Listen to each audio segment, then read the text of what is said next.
When commercial fishing vessels harvest, handle, and process marine resources, there are rules to be followed. The Fisheries Observer Agency monitors compliance with those rules in Namibia. The agency also exists to collect scientific data that helps the government make decisions about the allocation of fishing quotas. They are there on a daily basis, I could say.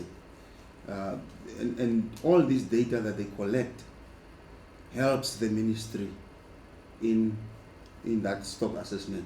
So without this data, the Ministry of Fisheries or Agriculture and Fisheries will obviously not be able to have proper estimates in terms of the stock at sea.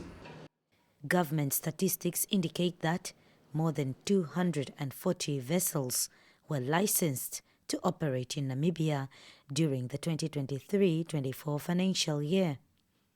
The vessels take thousands of fishing trips in a year, and observers are supposed to be aboard to observe compliance. When the agency was set up in 2002, there were over 200 observers. Now there are 121.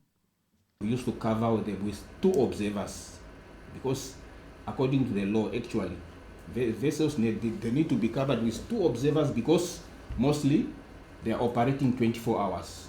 So if you deploy one person, it's not easy for that person just to observe all the operation for 24 hours. So that's why sometimes you find that violations takes place if this person goes to maybe to rest. This guy, they can do whatever just they want to do. The fact that we are not there covering all this vessel is worrying because it really affects the data collection.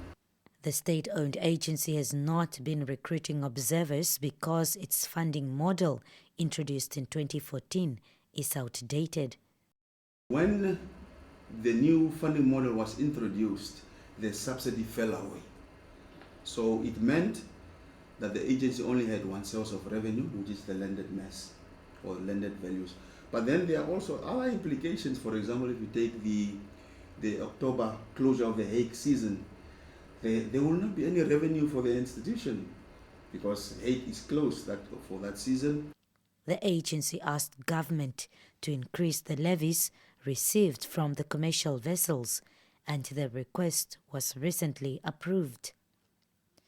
Among others, the agency further wants the reintroduction of a government subsidy to improve operations. Renata Rinkura, NBC News, Walvis Bay.